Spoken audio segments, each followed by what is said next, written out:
one, thank you so much for clicking on this video. The fact that you are willing to sacrifice a few minutes out of your day to consume my content really does mean the world to me.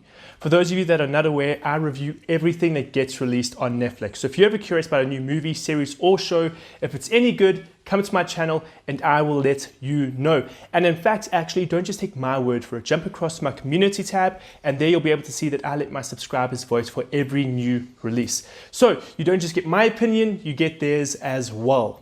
So today we're going to be talking about The Silent Sea, which is an adaptation of a short film from 2014 called The Sea of Tranquility. This is another South Korean property, and I just have to say, South Korea has been killing it on Netflix lately.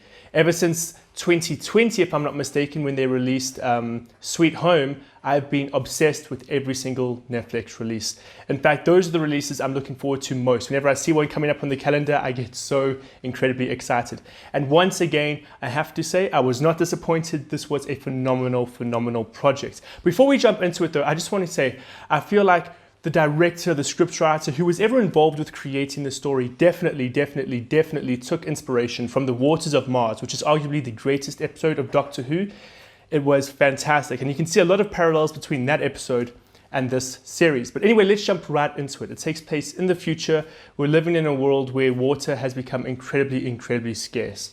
And so a bunch of scientists go to the moon. There's a secret project going on there. They need to figure out what's gone wrong. And that's all I'm going to say, because very quickly things go pear-shaped, things go wrong, and that's where the series starts to shine. The horror elements and the thriller elements, absolutely phenomenal, engaging, and exciting.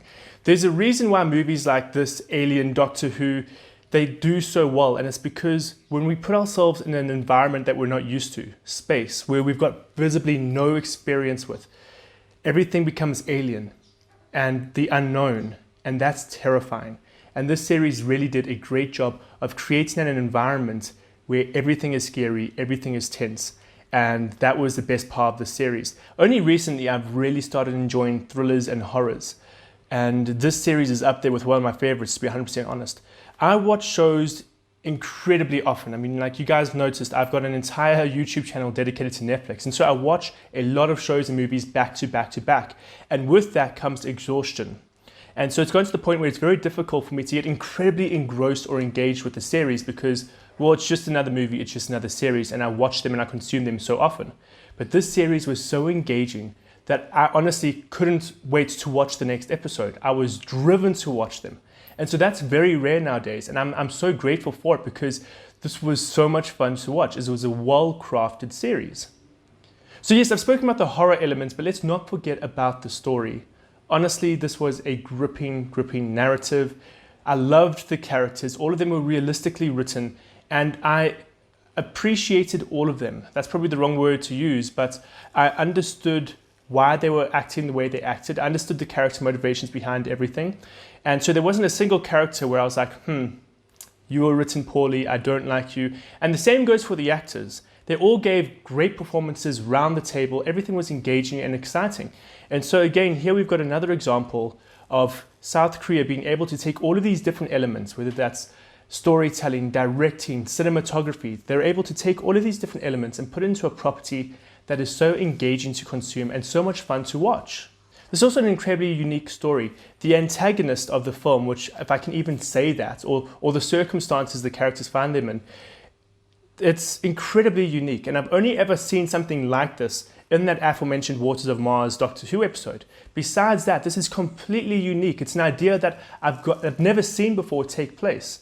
And so it's original cinema, it's exciting, it's engaging. And I just have to say the pacing is very well handled in the series as well, because we've definitely got slower moments, but we've got moments of suspense, we've got moments of action, we've got high octane moments, everything like that, but it's all paced brilliantly. You can sit down and start watching episode 1, which starts off on quite a bit of a roller coaster and it's very exciting and the tensions are high, but then it comes to a halt and we're given character development moments and character introductions, and then we go back into that into moments of suspense and terror. And it's great. It handles everything really well. There's never moments where you get tired because you're too engaged with octane action for too long, but it never gets boring because it's just droning and talking. There's set pieces of action, there's set pieces of character development, And there's almost a pattern that seems to flow through the series where something develops and then there's a conclusion to that and then there's engagement, and there's a bit of a pattern that goes throughout the series, but it's an engaging pattern and you never once feel, it never becomes predictable.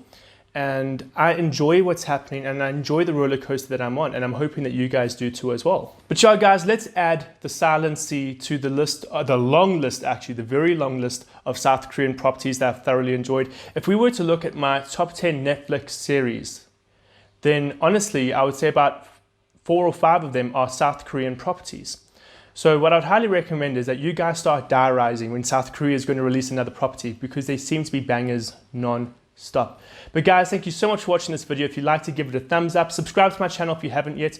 And if you're unsure about my opinions about this film, then jump across to my community tab, and while you're there, you can see other people's ratings for this series as well. And we'd love to know what you guys thought of the series.